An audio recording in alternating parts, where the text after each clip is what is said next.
आजपासून विधिमंडळाचं पावसाळी अधिवेशन 3 आठवडे चालणार कामकाज। ऑपरेशन टायगर, दुष्काळाचं सावट, शेतकरी कर्जमाफीवरून विरोधक सरकारला घेरण्याच्या तयारी।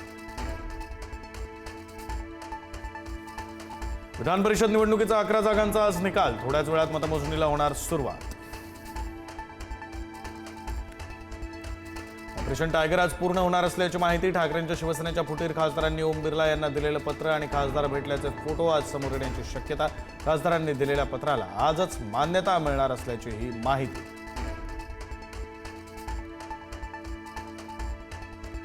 लवकरच ब्रेकिंग न्यूज मिळणार। ऑपरेशन टायगरवर एकनाथ शिंदेंचं मोठं विधान। आम्ही कुठलंही ऑपरेशन अर्धवट ठेवत नाही, प्रत्येक ऑपरेशन फुल प्रूफ करतो, शिंदेंचं सूचक विधान। खासदार ओमप्रकाश राजेनिंबाळकर शिंदेंच्या शिवसेनेत जाणार। एकनाथ शिंदेंच्या नेतृत्वात काम करणार असल्याची ओमराजेंची माहिती। धाराशिवमध्ये ओमराजे निंबाळकर यांनी केली घोषणा।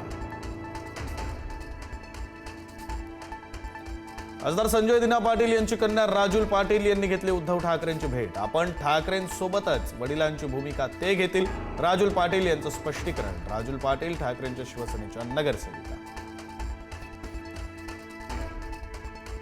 एकही खासदार माघार घेणार नाही, शिवसेनेच्या वरिष्ठ नेत्याची माहिती। बंडखोर खासदार लोकसभा अध्यक्षांना भेटल्याचे फोटो, व्हिडिओ समोर येणार, तर आज पत्रकार परिषद घेऊन भूमिका मांडणार असल्याची माहिती।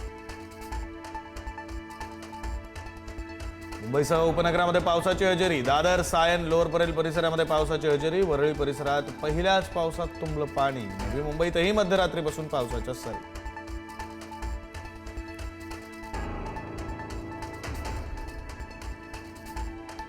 तब्बल 16 दिवस अडखळलेला मान्सून राज्यात सक्रिय। आजपासून कोकण, मध्य महाराष्ट्रात मुसळधार पावसाचा इशारा।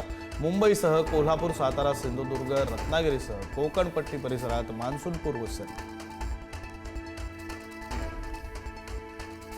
बेस्टच्या 12 संघटनांनी विविध मागण्यांसाठी पुकारलेला संप 3 दिवसांनी मागे। कायमस्वरूपी कर्मचाऱ्यांना 3,000 तर कंत्राटी कर्मचाऱ्यांना 2,000 रुपये मासिक हंगामी वाढ देण्याचे निर्देश। एनआयएच्या आरोपपत्रातून पहलगाम हल्ल्याबाबत धक्कादायक माहिती। टुरिस्ट गार्डनं दहशतवाद्यांना आधीच पाहिलं होतं, परंतु सुरक्षा यंत्रणांना माहिती न दिल्यामुळे 26 निष्पाप लोकांचा बळी। अमेरिका आणि इराणमधील शांतता चर्चा फिसकटली। ट्रम्प यांनी चर्चेदरम्यान धमकी दिल्याने इराणचं शिष्टमंडळ चर्चेतून बाहेर। तेल, ऊर्जा संकट गडद होण्याची शक्यता।